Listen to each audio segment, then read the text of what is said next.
The marking of Remembrance Day for the victims of Vukovar continues today, with tributes being paid to Croatian soldiers and civilians who had been killed at the Velepromet prison camp, the site of the Ovčara mass grave.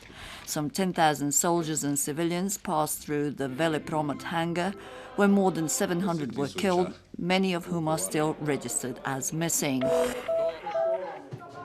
Croatia has taken out yet another loan, pushing it further into debt by issuing a 10-year bond worth $1.7 billion on the American market.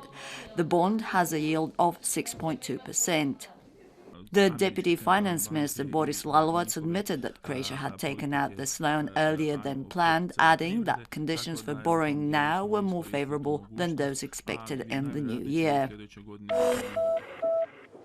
And in Parliament today, MPs are debating a proposed law on pension insurance aimed at making the pension system sustainable in the long term and ensuring protection against poverty for pensioners. As of 2031, the retirement age would be increased from 65 to 67 years. Until 2030, all conditions for attaining pension and early retirement under the current law would be retained. The lost foreign currency deposits held by Croatian citizens in the long-defunct bank Ljubljanska Banka were at the top of the agenda for a meeting between the foreign ministers of Croatia and Slovenia in Zagreb tonight. Foreign Minister Vesna Pusic and her Slovene counterpart Karl Eljavec talked for more than 2 hours, but concluded only that they still disagree on how the issue should be resolved. The Zagreb Airport employees are to go on strike at 10 a.m. on Thursday and will return to their regular duties at midnight on Friday. According to the unions organizing it, the strike is to be conducted in 3 stages and will last until the employee demands are met.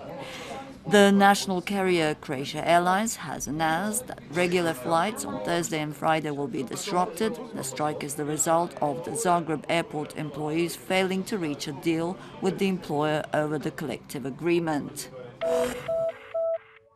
And in arts and entertainment, the 9th edition of the New Circus Festival opens in Zagreb this evening. This year's edition of the festival is to focus on acts coming from the European East. Over the next 4 days, artists from the Czech Republic, Greece, Macedonia, Germany, Slovenia and Croatia will be revealing the contemporary circus of Eastern Europe.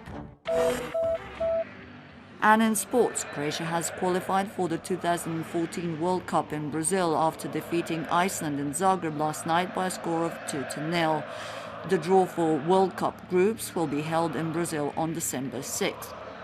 The great victory of the Croatian squad was marred by apparent fascist chants by fans and defender Joe Šimunić. The Australian-born Šimunić said he did nothing wrong but was just supporting his homeland Croatia. The incident was commented on in Parliament, with the Independent Democratic Serb Party MP Milorad Pupovac saying he was expecting relevant sports bodies to decide on how to proceed regarding the incident. And now for Thursday's weather report. Changeable and mostly cloudy with some fog inland, intermittent rain, thundery along the coast. The southeasterly winds to subside along the coast, but to strengthen once again towards the end of the day and turn to northwesterly and southwesterly for a while.